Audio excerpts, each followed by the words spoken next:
Friends నమస్తే. ఇప్పుడు శ్రావణ మాసం వస్తుంది కాబట్టి శ్రావణ మాసంలో అనేక రకాలైనటువంటి నోములు వ్రతాలు ఉంటాయి. రేపు 9వ తారీఖు నాగుల పంచమి లేదా నాగపంచమి, గరుడ పంచమి అని కూడా అంటారు. ఆ రోజు ఈ యొక్క వ్రతం అనేది ఉందన్నమాట. ఆ వ్రతం యొక్క ప్రాసెస్ ఏమో అలాగే దానికి సంబంధించిన ఉద్యాపన అనేది నేను చెప్పబోతున్నాను. ఇది చాలామందికి తెలిసే ఉంటుంది, కొంతమందికి తెలియని వాళ్ళు కూడా ఉంటారు.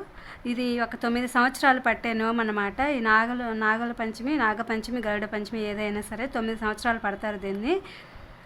అనగా ఒక బ్రాహ్మణుడు 7 కొడుకులు ఉన్నారు, ఒక కుమార్తె ఉన్నది. అయితే కుమార్తెకు పెళ్లి చేసి అత్తవారింటికి పంపించారు. అత్తవారింటికి పంపించిన తర్వాత ఆ చెల్లెలు ఏం చేసిందంటే శ్రావణ శుద్ధ పంచమి నాడు నాగుల పంచమి లేదా గరుడ పంచమి లేదా నాగపంచమి అనే నోమును ఏదైనా సరే ఒకటే దాన్ని నోము నోచుకుని అన్నలను భోజనానికి పిలిచిందనమాట.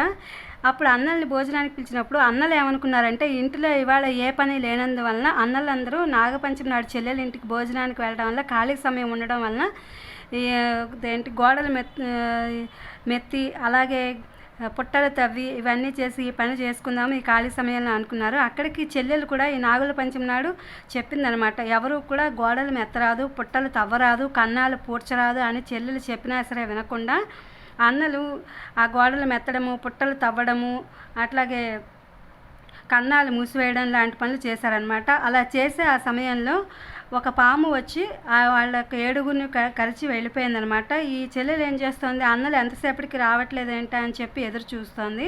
వాళ్ళు రాకపోయేసరికి ఈ చెల్లెలకి అనుమానం వచ్చి వెళ్ళిందనమాట.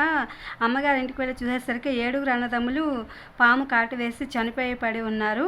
వారిని చూడగానే ఏంటి ఇలా జరిగిందని చెప్పి వీళ్ళు నేను చెప్పిన మాట వినలేదని చెప్పి అప్పుడు చేసుకున్నటువంటి నాగుల పంచమి కథ చదువుకున్నటువంటి అక్షంతలు తీసుకువెళ్ళి అలాగే నీళ్లు తీసుకువెళ్ళి వాళ్ళ మీద చల్లిందనమాట. అప్పుడు వాళ్ళు తిరిగి మళ్ళీ లేచారు. పగవాళ్ళకు కూడా ఇలాంటి నిద్ర వద్దు అని చెప్పి వాళ్ళు అనుకున్నారు.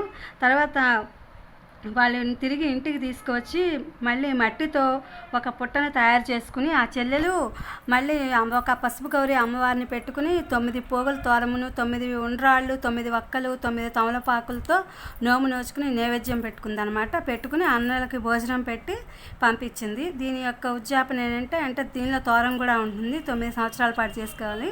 దీనికి ఉద్యాపన ఏంటంటే 9 కట్టలు కలిగినటువంటి బుట్ట, 9 చిన్నాలు బంగారు లేదా వెండి లేదా రాగి పడిగా ఇవ్వాలి. అలాగే దవతల చాపులతో అన్నదమ్ములకి ఈ యొక్క ఉద్యాపన అనేది తీర్చుకోవాలన్నమాట. ఇది 1-2 సంవత్సరాలు చేసిన తర్వాత అయినా ఉద్యాపన తీర్చుకోవచ్చు.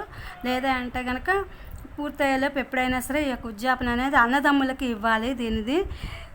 ఇదనమాట ఈ యొక్క కథా విధానము, ఈ యొక్క నోము యొక్క కథ. ఇది అందరికీ ఉపయోగపడుతుందని నేను యూట్యూబ్లో ఈ యొక్క కథని అప్లోడ్ చేశాను. Please my channel like, share, subscribe and comment.